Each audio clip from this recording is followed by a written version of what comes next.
sesi terakhir dari materi BIMTEK RPL kita. Ini berkaitan tentang pelaporan mahasiswa jalur RPL ke Sierra. Nanti kepentingannya bagi pengelola RPL di universitas, maka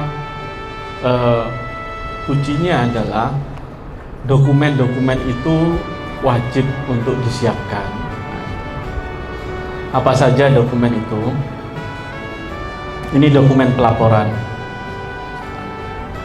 Di sini ada SK hasil assessment. Kalau SK, saya berikan contoh ya, SK ya. Kalau SK itu berarti dikeluarkan oleh rektor atau WR1 biasanya. Nah, template-nya seperti apa? Ya memang kemarin kami juga ada penambahan, Ibu Bapak. Kalau selama ini kan SK itu keluar nama, ini lulus gitu saja. Nah, yang terakhir itu diminta mata kuliah apa yang direkognisi, SKS-nya berapa, totalnya berapa. Sehingga saya juga merevisi di tahun lalu. Ini nanti template-nya bisa digunakan saja. Ini kami buat sendiri. Yang intinya memang permintaan dari Belmawa itu harus mencantumkan nama, NIM, mata kuliah yang direkognisi apa. Nanti ini saya share ke Pak Yudi. Keputusan rektor, nomornya menyesuaikan. Nanti perihal tentang menimbang dan mengingat lain sebagainya mungkin tinggal disesuaikan dengan masing-masing PT, seperti mengeluarkan SK jalur reguler atau mandiri. Nanti ditetapkannya bisa langsung oleh rektor. Ini saya dapat salinannya. Kalau salinannya ini dikeluarkan oleh Direktur Hukum dan Tata Laksana Reformasi Birokrasinya UNESA. Kalau yang aslinya itu ditandatangani rektor. Nah, ini yang mungkin cukup jelimet ini memang. Misalnya ini lampirannya Ratna Juwita Hasta Sri Wulandari. Ini diterima, kan dinyatakan diterima. Lalu NIM-nya sekian, daftar prodinya S2 Pendidikan Matematika, mata kuliah yang direkognisi ini kami cantumkan. 1, 2 ada matematika sekolah dan pengajaran, lalu ada pengembangan media dan pembelajaran, ada rencana pembelajaran, bla bla.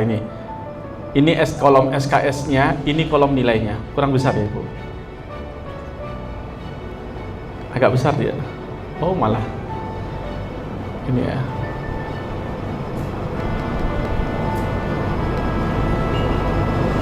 Nah, ini mata kuliah yang direkognisi. Ini, lalu ini SKS-nya. Ini nilainya. Lalu dikunci nanti Ratna 24 SKS di sini. Ini bisa kami berikan lah nanti ke Pak Yudi, bisa template-nya ya, kurang lebih begitu aja. Oke, itu untuk SK. Ini berarti yang harus dilakukan oleh pengelola RPL adalah menghimpun semua data yang ada di prodi untuk dikeluarkan SK itu. Tapi sebenarnya kan sudah ada sistem informasi katanya Pak ya, yang sudah dirancang oleh ULB. Itu bisa nanti. Saya juga ini tidak bikin manual, tinggal narik data dari sistem informasi, keluar SK itu. Tinggal dikasih konsideran, tanda tangan, selesai di situ. Saya itu yang capek menghadapi ASN. ASN itu birokrasinya banyak, administrasi persyaratannya. Untuk ngurus tugas belajar, mereka minta surat-surat ini. Wah, itu ada 12 macam. Untuk perguruan tinggi itu dia minta sekitar ada 6 surat, 5-6 surat. Kalau swasta nyaman sudah, tidak ada, hanya LOE dilaporkan ke tempatnya udah aman. Jadi kalau di tempat kami dinyatakan lulus itu ketika melakukan daftar ulang, transfer pembayaran itu sudah ada LOE, bisa diunduh. Yang bersangkutan diterima jalur ini, itu keluar semua dan langsung ditandatangani oleh WR1 biasanya. Jadi LOE itu saya tidak direpotkan, tidak dikontak, saya perlu LOE, by system sudah itu keluar. Nah, yang saya direpotkan itu ketika ada aturan tentang ini, untuk syarat tubel itu minta bahwa prodi ini berhome base di Surabaya. Itu saya keluarkan surat izinnya. Setelah itu, apakah perkuliahan ini bisa daring dan luring? Nah, saya buatkan suratnya, bisa luring dan daring sesuai dengan Permen 39. Terus saya keluarkan peraturan rektor, bisa 50% luring, bisa 50% daring gitu. Nah, kalau nanti full daring, tidak keluar tugas belajarnya gitu. Akan dirugikan mahasiswa, apalagi prodi kita home base-nya memang bukan PJJ di situ biasanya. Kecuali sudah PJJ prodinya. Tapi bikin prodi PJJ seperti UT itu harus bikin prodi baru memang, rekrutmen dosen baru lagi jumlahnya. Ya seperti mendirikan program studi baru. Nah, RPL itu bukan program studi baru, program studi yang sudah ada biasanya. Entah itu di prodi PJJ atau di home base, misalnya Labuan Batu di situ. Sehingga tidak perlu membuat baru. Nah, saya lanjutkan.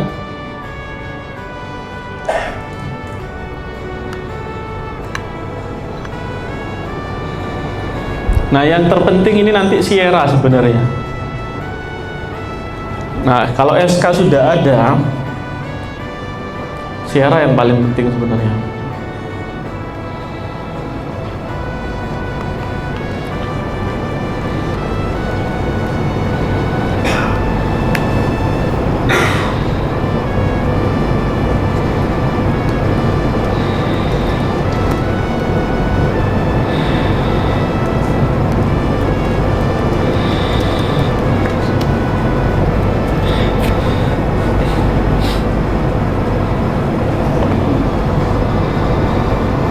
Nah, ini pengajuan misalnya di semester gasal ya. Cuma pelaksanaan di pelaporan. Nah, ini pengajuan, ini pelaporan, yang bawa pelaporan. Kalau pelaporan kita klik pelaporan. Misal di semester 2026 Ganjil misalnya. Nah, ini sudah ada di sini kan. Di 2026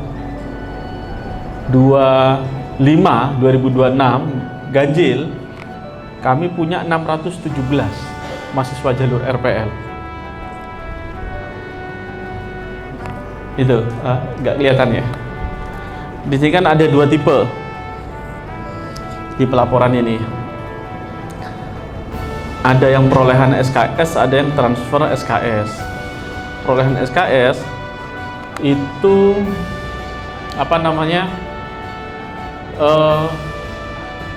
kami dapat program dari Dirjen GTK, Dikdasmen, Kemendikdasmen, Pemkot Surabaya, sama Pemkab Madiun. Khususnya untuk guru-guru yang memang di pendidikan luar biasa, pendidikan PG PAUD, total kalau tidak salah sekitar 20 prodi ini, 617, sekitar 22 prodi, tersebar di 22 prodi. Itu. Keluar SK-nya di sini, file assessment-nya di sini, biasanya nanti diunggahnya di sini. Saya kira sudah pengalaman lah ULB. Nah, ini kalau dibuka muncul seperti ini. Rincian setiap program studi, ilmu administrasi negara 20, pendidikan seni dan budaya 7, bimbingan dan konseling S2 12. Nah, ini ada berapa ini? Ada 20 program studi, betul ya. Nah, yang paling banyak itu PAUD kami kemarin. Itu programnya yang Prabowo yang dititipkan untuk yang tadi saya cerita di awal itu. Nah ini sebarannya. Nah, apa yang harus disiapkan oleh program studi? Maka program studi harus menyiapkan ini. Sorry.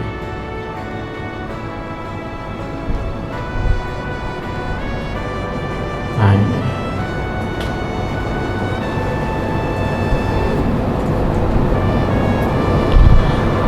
SK hasil assessment, data mahasiswa yang diterima dari jalur RPL, dan berkas penilaian. Nah, ini berkas penilaian ada di mulai dari form 1, FED, itu semuanya. Dan di FED itu sudah harus ini Bu Bapak, muncul linknya, biar enak kalau diklik. Jadi di form itu muncul kode linknya, biar kalau diklik itu nyambung ke portofolio yang dimaksud. Itu yang harus disiapkan oleh program studi. Biasanya nanti Monef itu lebih pada LLDikti ya yang melakukan ya, itu lebih pada melihat, kan mereka itu sebenarnya punya akses masuk ke Sierra dan ketemu dengan Universitas Labuan Batu, dan mereka bisa sampai masuk LLDikti itu di situsnya Sierra-nya ULB.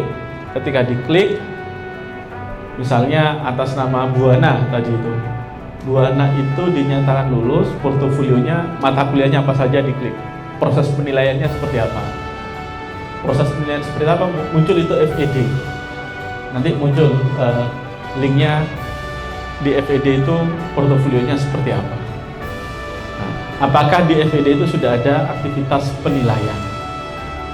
Jadi itu yang memang harus disiapkan oleh program.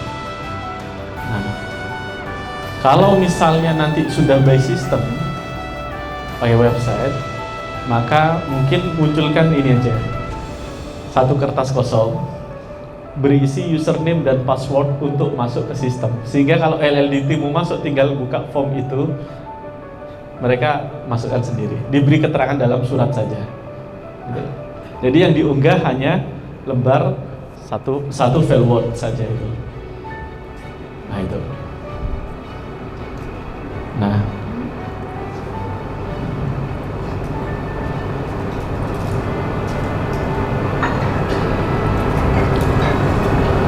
berkas penilaian terdiri form evaluasi diri, portofolio, dan berita acara itu harus dijadikan satu link nanti. Nanti tinggal bisa dicek. FED berdasarkan prodi. Lalu prodi nanti masuk foldernya per pendaftar gitu. Nah, lalu jangan lupa ada folder untuk berita acara per prodi. Jadi di prodi itu biasanya ada folder form evaluasi diri, form berita acara. Tuh. Lalu kalau dokumen pengajuan itu sudah ada, otomatis kalau sudah mengajukan RPL, Sierra sudah jangan khawatir, itu sudah keluar sertifikat, berarti sudah ada dokumen pengajuan. Dan saya yakin sudah siap itu ULB, karena sudah meluluskan ya. Jalur RPL belum ya? Mungkin dalam waktu dekat mungkin ya akan meluluskan. Ya. Itu berarti ini harus ada intensitas koordinasi pengelola RPL sama pengelola RPL Sierra dengan prodi. Itu biasanya berkas-berkas dikumpulkan dalam bentuk link drive biasanya.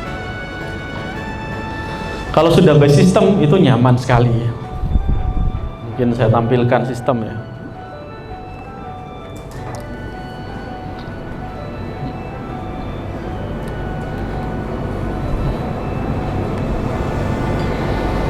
Kalau ini kan Sierra. Nah, ini kan bukti bahwa pengelola RPL ULB sudah melaporkan. Ini kan data pelaporan prodi RPL. nama perguruan tinggi, program studi, jumlah mahasiswa RPL, status terkirim ke PD Dikti. Ini sudah tersinkron Sierra ke PD Dikti ini, yang di sini. Kalau ini tidak dilaporkan ketika sistem dibuka, belum dilaporkan, maka ketika akan meluluskan kita nggak bisa nanti, karena kita nggak punya kolom slot yang harus diisi di PD Dikti meluluskan jalur RPL.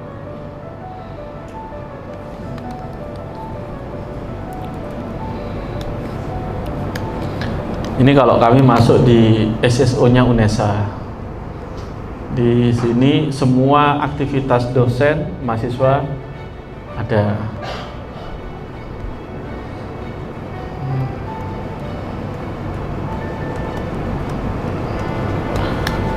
Termasuk RPL. RPL itu bagian dari akademik.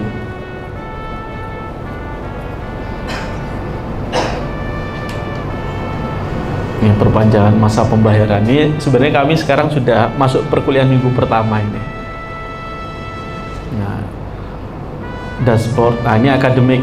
Nah, kalau saya masuk ke akademik, ini ada akademik, alumni, kepegawaian. Kalau BKD semua itu di sini SKD.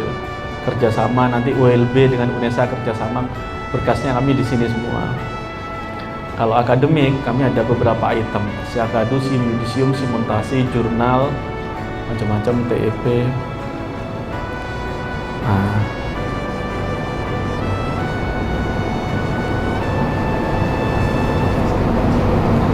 RPL ini. Maka pengelola RPL, prodi, penilai RPL itu bisa mengakses ini. Apa yang bisa diakses? Ya, form evaluasi dirinya pendaftar. Kalau ibu bapak sudah punya link ini, nanti tinggal masukkan link ini saja, kasih username password, kalian dikti sudah bisa masuk. Nah, ini performa pendaftar RPL di semester genap. Ini sudah daftar ulang ini. Kami menyediakan ada 226 pendaftar. Kalau tidak salah berapa yang diterima ya? Tidak sampai 200, 190-an. Asesor yang menilai 52. Mata kuliah terekognisi 3.500 yang diisi oleh pendaftar. Nah, kalau misalnya masuk sebagai ini pengelola prodi, kaprodi, maka misalnya ini ada S2 pendidikan dasar.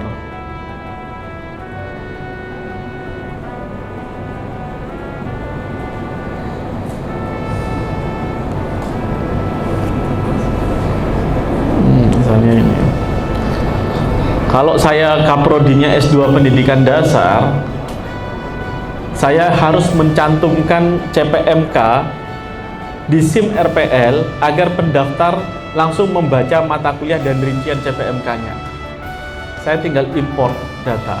Misalnya, S2 pendidikan dasar, saya pilih kurikulum. Ini ada kurikulum terbaru transformasi 2025.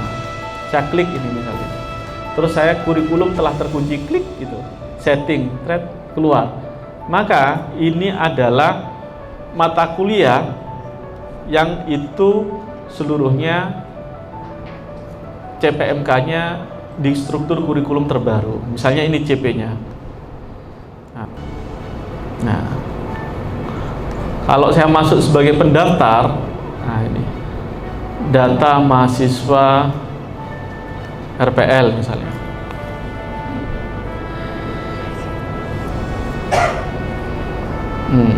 Di sini saya akan mendapat pendaftar RPL. Ini nanti bisa dimasuki oleh pemonef. Misalnya tadi S2 pendidikan dasar.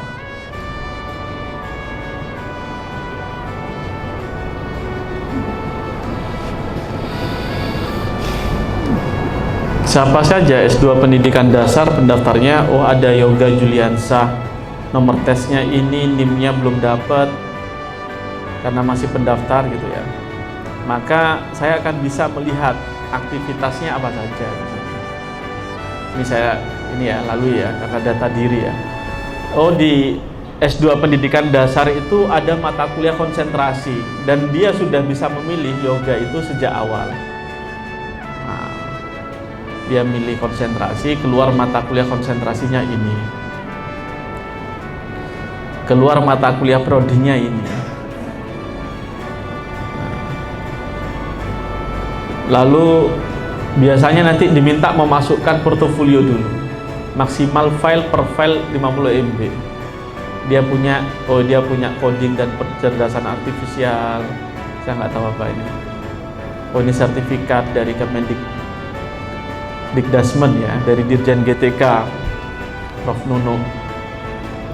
Nah, seperti ini kan bisa diakui kalau sertifikat dari lembaga pemerintah ya, Bu Bapak ya. Lalu ada penilaian kinerja guru, MOOC, dia punya MOOC juga, sertifikatnya dia dari LAN RI. Nah, ini kan bagus ya, bisa diakui lah, valid lah itu. Lalu ada sertifikat pendidik, perancang RPP, PTK dia punya, dia diakui sebagai orang tua siap PJJ. Oh, dia punya sertifikat. Oh, yang dirancang oleh Najila Shihab nih kan, lembaga yang dibuat oleh kakaknya Najwa Shihab ya. Lalu dia menang video lomba Adiwiyata tingkat kota dan provinsi tahun 2021. Coba saya lihat. Portofolio laporan pembuatan karya inovasi atas nama Yoga Juliansah. Nah, disahkan oleh kepala SD itu. Ya, seperti ini. Lalu kita bisa klik ini. Nah.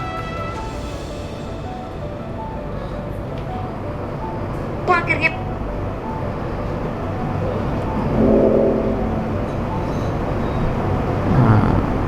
sekolah Adiwiyata adalah pengetahuan dan ya, kesadaran. semacam itu ya. Lalu apa saja portofolio yang lain?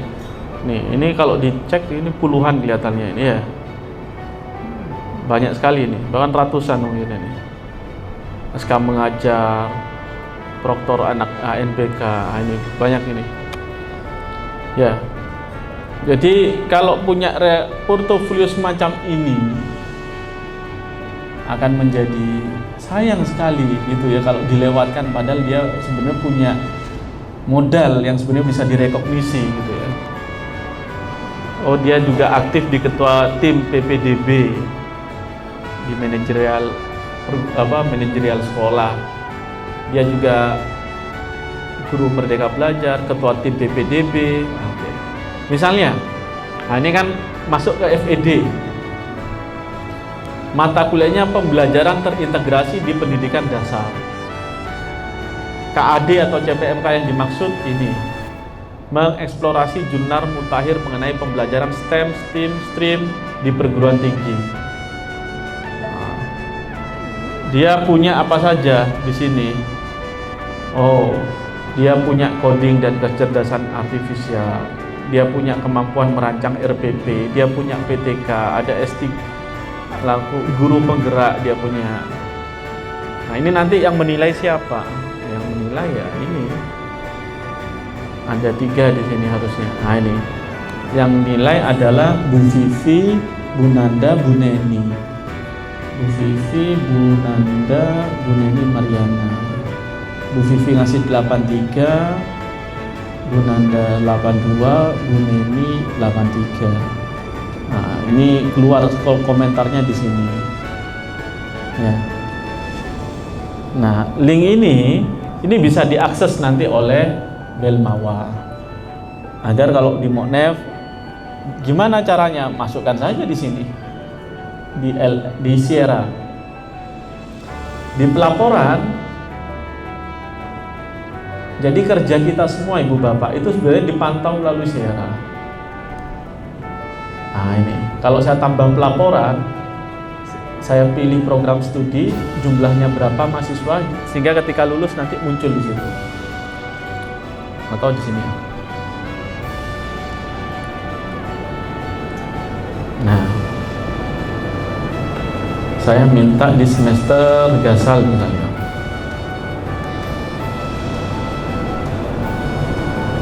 Di aksi. Nah, di situ nanti pengelola universitas akan mencantumkan URL link SK penetapan mahasiswa. Nah, itu yang tadi SK dalam PDF. Lalu ada URL link dokumen penilaian. Nah, ini tata cara penilaian semuanya muncul di sini nanti. Ibu Bapak, simpan perubahan semua bisa diakses oleh penilai. Kalau sudah semua dimasukkan, kita lihat cek rinciannya di sini. Sudah terlaporkan tidak? Oh, S1 Administrasi Negara 20, terkirim PD Dikti. Pendidikan Seni Budaya S2 7 mahasiswa, terkirim PD Dikti. Itu kalau ini sudah dilakukan, sudah aman. Nunggu proses pembelajaran lulus dan tidak lulusnya. Nah, mungkin itu yang bisa saya sampaikan. Silakan jika ada diskusi dan pertanyaan dari tingkat prodi ataupun pengelola universitas. Baik, Bapak Ibu, kita buka sesi diskusi dengan materi yang disampaikan tadi.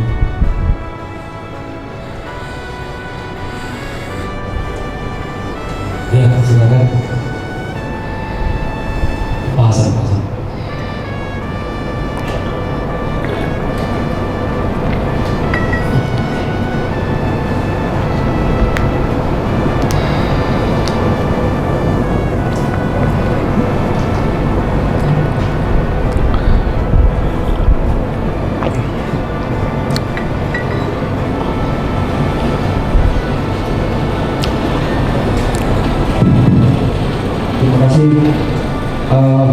Jadi Pak, saya juga selaku operator siaran.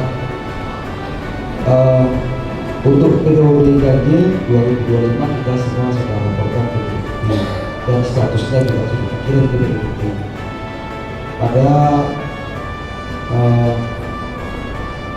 untuk prodi hukum itu perolehan ada 19 orang. Ya. Manajemen ada perolehan sebanyak 8 dan transfer sebanyak 5 orang. Kemudian sistem informasi perolehan itu ada 3 orang dan transfer ada 2 orang. Kemudian teknologi informasi perolehan ada 1 orang dan transfer 1 orang. Pendidikan biologi ada perolehan 1 orang dan pendidikan PKN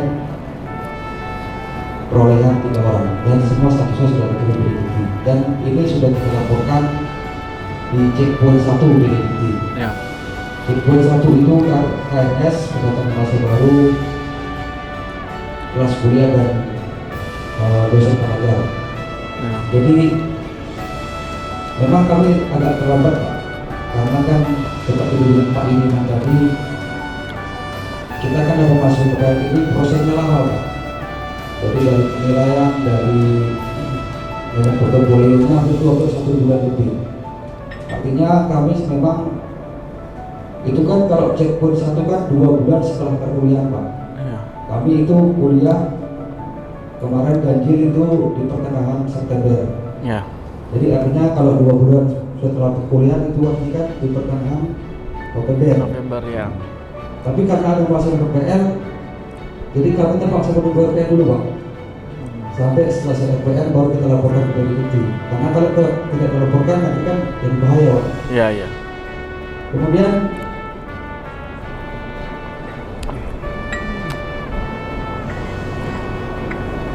itu Pak, ada kasus kita kemarin mahasiswa kita sudah terdaftar di PD Dikti sebagai mahasiswa reguler.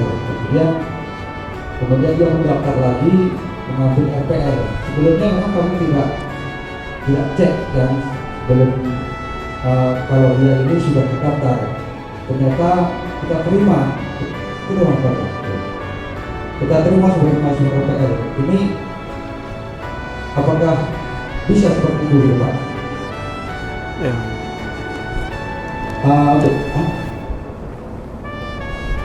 Iya, untuk proses pelaporannya itu seperti apa nanti Pak?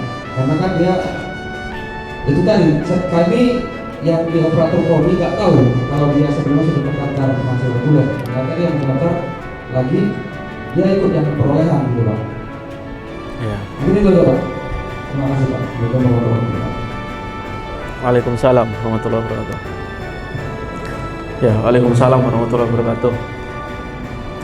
Ya, perihal pelaporan Pak ya, sudah dilaporkan Pak yang tadi double data NIM-nya itu.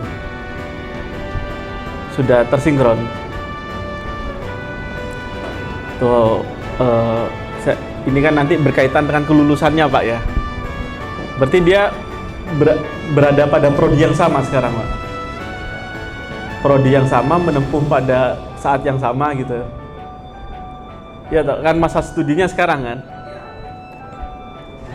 Ini masukan dari saya Pak ya, biar tidak menjadi bermasalah di kelulusannya nanti, proses kelulusannya. Mending harus diundurkan salah satu. Iya, karena kan memang dia studinya kan harusnya satu. Dia berada pada data tunggal yang harusnya, apalagi prodinya sama itu ya. Pada ya kampus yang sama, prodi yang sama. Kan begitu Pak. Sudah mengalami proses penilaian rekognisi berarti Pak. Sudah. Itu mending saya gini Pak, agar tidak trouble, dimundurkan salah satunya, statusnya diundurkan diri. Karena nanti kalau masuk dua-duanya, dia punya status ijazah sama di prodi yang sama, di PT yang sama, kan begitu. Jadi bisa bermasalah nanti ini Pak. Mending segera diundurkan sebelum nanti ada proses kelulusan di antara salah satunya. Nah kalau di proses diundurkan kan prosesnya memungkinkan Pak. Dia mengajukan pengunduran, diproses dilaporkan memundurkan diri nanti di PD Diktinya. Begitu. Gitu Pak ya. Aman berarti. Silakan dipilih yang mana yang mau di. Oh iya. Harusnya di tahun itu masuknya semester berapa Pak? Yang tadi sama itu, yang dia punya 2 NIM. Gasal. Nah, ini saya nggak tahu.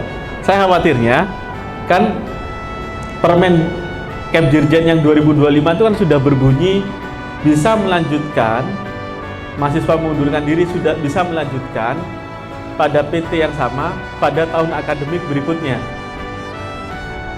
Nah, itu saya khawatirnya takutnya nanti tersendat ketika mau meluluskannya itu Pak.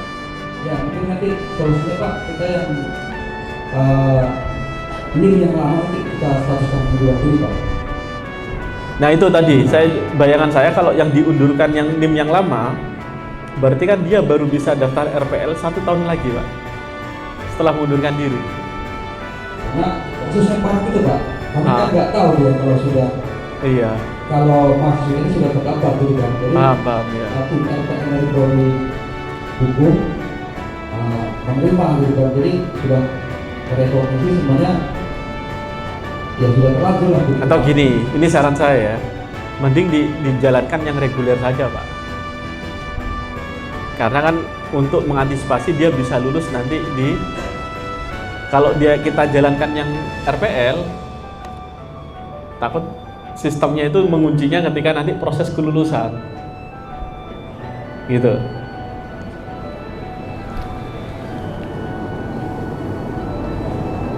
Saya sebenarnya kalau dengan PD Dikti sebenarnya sistemnya itu sendiri kan mereka yang mengantisipasi. Sudah 2 tahun ini Pak sebelumnya, dia angkatan 2023 yang di RPL. Enggak, yang di lama ya Pak, yang lama. Iya betul. Berarti dia itu sudah semester 5 mungkin ya. Iya. Jadi itu aja yang diaktifkan Pak. Karena kan kalau juknis RPL itu Pak, itu kan gini. Biasanya kan sistemnya Sierra dari tim kami itu disinkronkan dengan yang di PD Dikti. Ini report yang di kebijakan dari Sierra ke PD Dikti. Yang kami khawatirkan nanti proses kelulusannya takutnya enggak dikunci oleh PD Dikti karena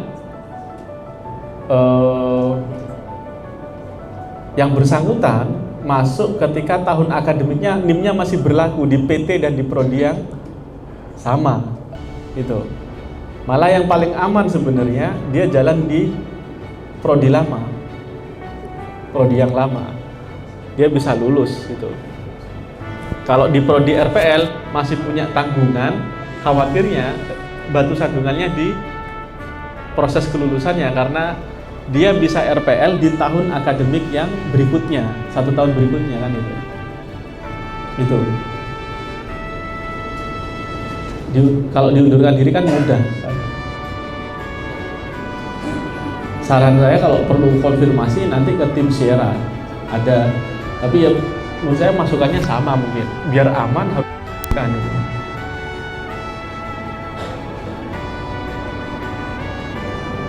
Seperti itu Pak.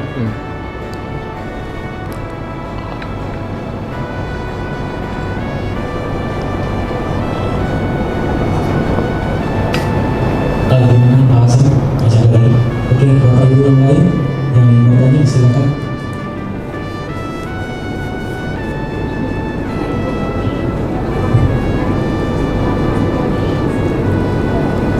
Iya, Bu Rohani. Baik, case-nya nih Pak sebenarnya. Ya. Beliau itu masuk di 2024, 2025 ganjil. Itu mahasiswanya Bu ya. Mahasiswanya.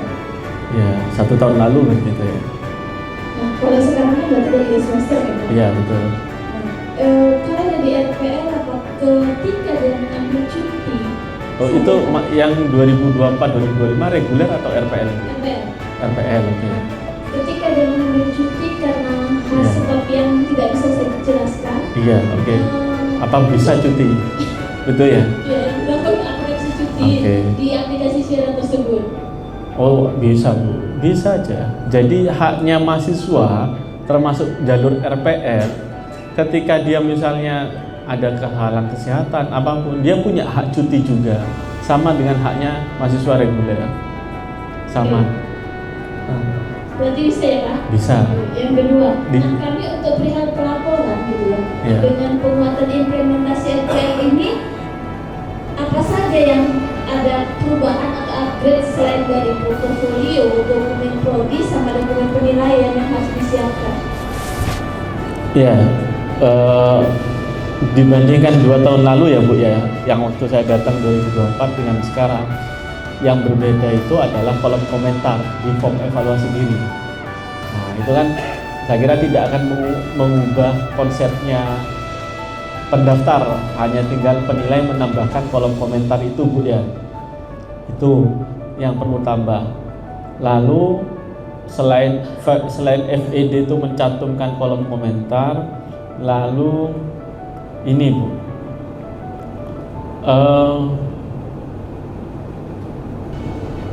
sebelumnya kan sudah ada pelaporan ya, ya Pak Hasan sudah ya. Biasanya pakai apa Pak? Drive ya Pak ya, link drive. Nah, link drive itu per prodi biasa Pak ya. Nah itu berarti Ibu Bapak Kaprodi store ke pengelola universitas dalam bentuk link drive. Nanti universitas menjadikan satu link drive itu. Itu yang akan kalau kepentingannya Sierra Bu, hanya Sierra itu barang mati, dia hanya minta link drive itu aja. Link drive yang bisa diakses itu aja sebenarnya Sierra itu. Nah, syarat-syarat itu nanti yang diunggah oleh pengelola. Ketika LL Dikti masuk, mereka akan masuk ke halamannya penilaiannya prodi. Intinya di situ. Berita acara kan dulu ada, sekarang kan juga ada, aman gitu. Tadi saya lihat juga lengkap ada berita acara. Dengan unsur yang tadi sudah disiapkan, itu sudah aman. Mungkin berbedanya di kolom komentar sama SK. SK penetapan kelulusan jalur RPL, ini yang semester ini aja Bu ya. Yang kalau yang lalu mau diubah silakan, atau yang semester ini itu dicantumkan yang tadi itu nama, nomor tes, lalu apa, mata kuliah yang direkognisi gitu.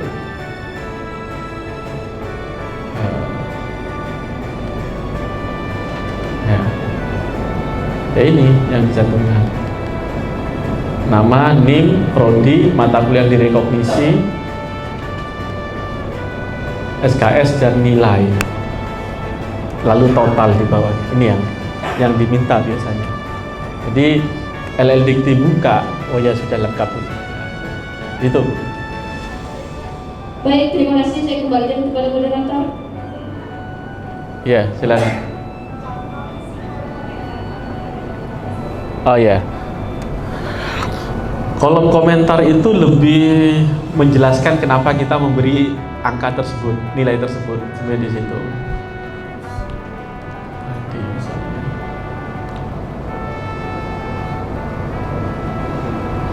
Nah ini Bu Vivi misalnya, bukti dukung sudah sesuai dengan CPMK.